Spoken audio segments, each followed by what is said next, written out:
So we have finished yet another week. Behind me are my charging carts. They're here. I'm super excited. Yes, they have not been put together yet. We are trying.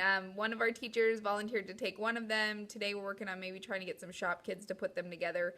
But we did spend money on charging carts because we are sharing devices at our high school. So downstairs we have 3 science teachers that are sharing devices, different class hours. So with the charging carts, they can literally just unplug one thing from the wall, and it's a really sturdy cart, and just roll, their 15 devices from classroom to classroom. It locks up. It's totally secure. As far as that piece, and then it's got an individual charger for every device inside. We have another cart that will be going upstairs. For upstairs teachers, we have 2 English teachers and a math teacher that are sharing.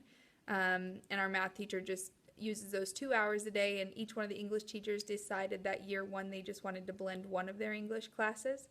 And that's kind of what our science teachers are doing downstairs too. I'm the only one who's blending every single one of my classes, so a couple of the charging cards stay in my room, but we still have people that borrow my devices during my prep hour or during different times, so it'll make it really just so much more convenient to share devices. We're finding that we started out blending just a few things, and our teachers are getting more and more and more interested in blending. They're wanting to blend more of their classes, and I think we have some other teachers interested in maybe getting on the blended bandwagon with all of us, so we're crazy, but I think it's working out and people are liking it. So this week was a bit of a challenge. I talked about the end of my blog last week, and I started something new this week. Our principal's really been talking to us about changing the culture in our school and not working towards not giving zeros anymore, but expecting students to finish all of their work. And it's not something we've implemented yet. We're still doing a study on it, but to take a step in the right direction while we're researching it and studying it and figuring out all the different structures and processes we're going to put in place, we decided this week to start a lunch study hall. I was noticing that I had a huge gap beginning to form between my students who were staying on top of it and doing their work, and then my other students who just, the stuff they turned in was great, but they weren't turning in a lot of other things. And so what I did was I placed all of my F&D students in a lunch study hall. And per the recommendation of my principal, he just said, this is how I've normally ran it in the past. And so what we did is they go get their lunch. They're released just a little bit early. They set their lunch down, and then they have to work for 20 to 25 minutes before they can actually eat their lunch. I was excited about the extra time I was going to get to spend with students. I didn't expect them to be happy about it, but I was expecting some stuff to get done. It was very difficult. I had some very ticked off kids on my hands, got in some pretty heated conversations with students, had a student end up flipping me off in the hall as she walked out of my classroom, a few other things that were challenging and hard. But I also realized I got a ton more assignments turned in, so I had probably half of those kids or more now have an A or B in my class. And that means that they've engaged the content area. I had a parent come in on Friday who was really concerned about their student being put in study hall and didn't understand why that was happening. And so I just talked to them, and they said, well, at least they're showing that when they do the work, they get a good grade. So that means they know it. They're just not handing it in. And I said, well, the reality is when they don't engage those other assignments, they're really not getting those skills. And in the long run, that sets them behind. And so I was just talking to him, and it was a great conversation. And I think the parent walked away really understanding and I think on board with us. And I think it helped us realize a lot of things where they were coming from. And so I think for me, it was always a huge bummer as a teacher to put a 0 in a grade book, but you just got to the point where like, what else can I do? And so this week has been really hard. I won't lie. It's been hard. Like I'm not a crier. And after that first lunch study hall, I think I had 2 tears kind of fall out of my eyes. I mean, it was stressful, but I'm getting results.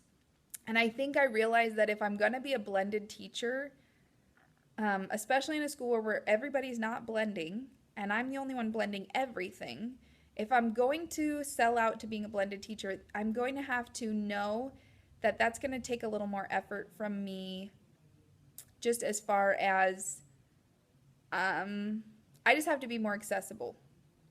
I have to kind of take responsibility for the fact that the devices are in my room and I know how my classroom runs. Week 3 was that technology kind of nightmare, and week 4 things went so much better.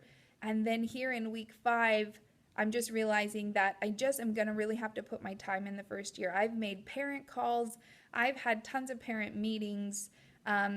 We worked through all the technology stuff, and please know, it is getting better. Every single week it's getting better.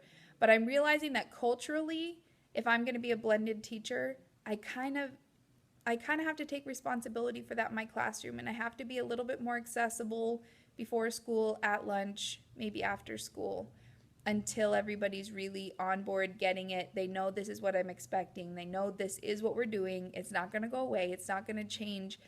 And what's amazing is that students' grades are so much better. They're doing so much better on assessments. They're understanding things better. They're communicating and talking about it even outside the classroom. So it is producing huge things. It's hard. It's really hard for me. It would be way easier, I'll just be honest, to go back to the way I used to teach. It would be way easier to go back to my old curriculum and paper and pencil for me. It would be way easier for me. And don't get me wrong, there are those moments I'm like, oh, it used to be so much easier. But I also know that this is going to make it easier in the long run for me, really. I have some skills at my fingertips. And more importantly, this is so much more powerful for my students. So if I'm really sold out to being a great teacher, I'm willing to put in the time and energy, even though it's so hard for me sometimes, because I know it's going to make them so successful. So the study hall has been a challenge this week. However, I had one student who turned in 8 assignments in one day. I mean, he was just pushing hard. I've had other students who in about 3 days, they got signed out of lunch study hall because everything got turned in. And I don't sign them out until everything's current, until everything's caught up. And so it's been interesting, but I think it's really good. I'm normally a teacher that most of my kids really like me and really get along with me. And taking this next step and taking ownership of my classroom and my devices, and no, you are going to engage and you are going to learn, and that's why I'm here, and I'm so excited to partner with you and make sure you're learning.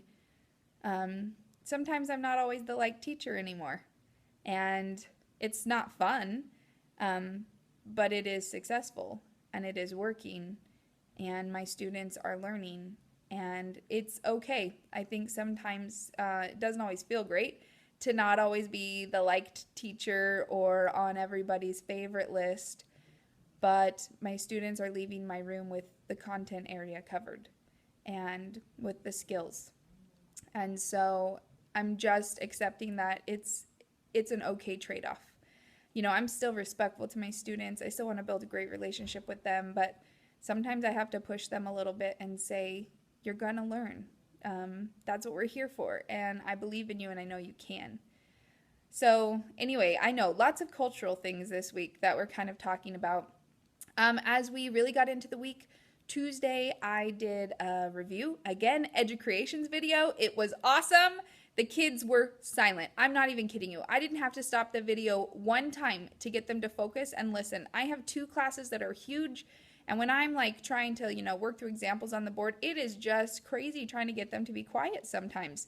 I make the video. What I did this time, because I didn't have a ton of time, is I made the video during first hour in my Math 2 class.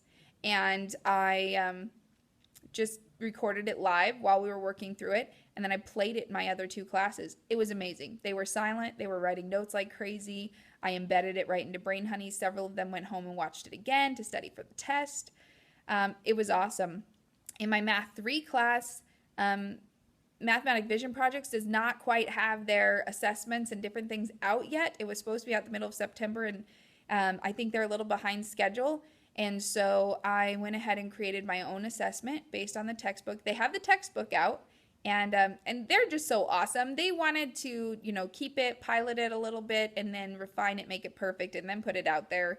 And the state of Utah just said, please, we need it now. And so they put it out raw, and they're pretty much letting all of us pilot it for them.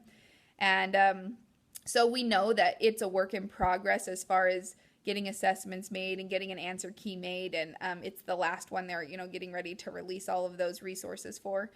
And so waiting for that to get released so I can purchase that. Again, $65. The curriculum's free and it's amazing. So we worked through the curriculum. I made my own assessment, and my Math 3 students took that last week too. We went through example problems on Tuesday, and then Wednesday and Thursday everybody took a test. And so the testing was the first test we'd ever taken on Brain Honey. And I reminded all of them on Wednesday, don't hit submit yet. My kids get 2 days to take a test. I make them a little bit bigger. And I said, don't hit submit. Just work through all the answers that you can. But remember, on Thursday, you are going to hit submit. You get one shot at this. And here we go. It went great. It went absolutely great on Wednesday. On Thursday, first hour went fantastic. My kids finished up. They hit submit. I print a paper copy of the test for every student, and I give it to them. And I ask them to show their work on that paper copy so that if I need to go back and kind of check where did some of those steps go wrong, we don't take pictures for the test. We just kind of put in answers and answers, short answers and essays. That really paid off for me on Thursday because fourth hour, it was fourth or sixth hour, Brain Honey went down for like an hour or something right in the middle of my kids' tests. It literally maxed our school's bandwidth. It was kind of a psycho day, and that doesn't Brain Honey is normally great. We love working with Brain Honey. It was just one of those technology things. And so my kids all had paper. So I said, well, just finish it up on your paper and I'll grade it. So I think overall that really went great. Again, love the EduCreation review videos and embedding them in the class. I think that taking the test on Brain Honey, the kids stayed really engaged. They seemed, by the time we got to the test, they'd been in Brain Honey enough they understood it. Things were going really, really well.